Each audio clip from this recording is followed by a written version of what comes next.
अस्सलाम वालेकुम दोस्तों, ये देख रहे हैं आप, ये पुराना और खंडर हो चुका है ये मकबरा दिखाने के लिए मैं आपको लाया हूँ। इसका आर्किटेक्चर देखिए कितना खूबसूरत है।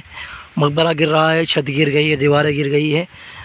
आर्कियोलॉजिकल वालों का तक अगर ये मेरा वीडियो पहुँच रहा हो तो इस मकबरे का ध्यान दें। हिस्टोरिकल चीज़ है, तारीख़ का हिस्सा है, इसलिए इसकी मरम्मत का काम कराएँ।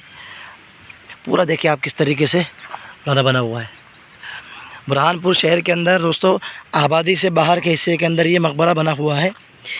ये मकबरा फ़ारूक़ी सुल्तानों के ज़माने का है। ख़ानदेश के अंदर जो फ़ारूक़ी सुल्तान थे, सन 1300 के अंदर उनकी हुकूमत हुआ करती थी। यह उनके ज़माने का मकबरा बना हुआ है। अस्सलाम वालेकुम। यहाँ पर कब्र थी, लेकिन शायद कब्र गायब हो चुकी है। ये देखिए आप, चिराग वगैरह जलाने के लिए, कंदील रखने के लिए इस तरीके के बने हुए हैं यहाँ पर स्ट्रक्चर।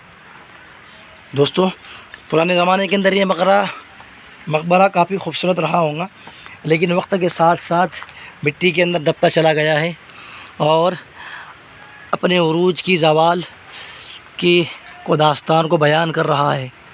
देखिए अंदर से कितना खूबसूरत रहा होगा उस ज़माने के अंदर ये। और ये आर्किटेक्चर दोस्तों फ़ारूक़ी सुल्तानों के ज़माने का 600 साल पुराना है। आज दीवारें इसकी गिर रही है, कोई पुरसाने हाल नहीं है। देख रहे दोस्तों, आपने अगर इस तरीके की तारीख़ी वीडियो और सामने काला ताज महल है, उसका वीडियो भी आप देखना चाहते हैं, हमारे चैनल पर जाकर देख सकते हैं।